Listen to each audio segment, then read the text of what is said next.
Hey guys, welcome back to my channel पापे के दुनिया। सबाइके स्वागतम। तो कल रात 12:30 पर्यन्त संगीता दीदी भाइয়ের যে ভিডিও কলে সবাই ছিলাম আমরা।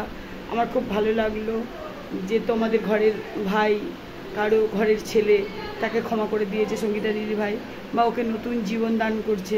এর থেকে বড় খুশি আর আনন্দ কিছু নেই আমার কাছে। আমারও ভীষণ ভালো লাগলো।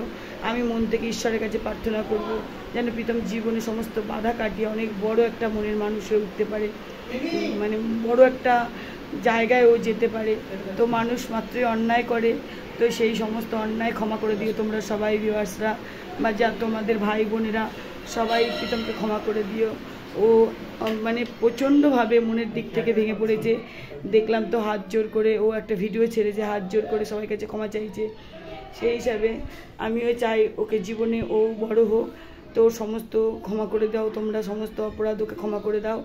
আর ওকে মানুষের মতন মানুষ হয়ে যেন সবার সামনে মানে ভালো ভালো ভিডিও দিতে পারে, আর ওর যেন কোনো অপরাধ যেন ওকে না স্পর্শ করতে পারে। তো এই আশীর্বাদটাই তোমরা সবাই ওকে করো। আর কিছু বলার নেই আমার।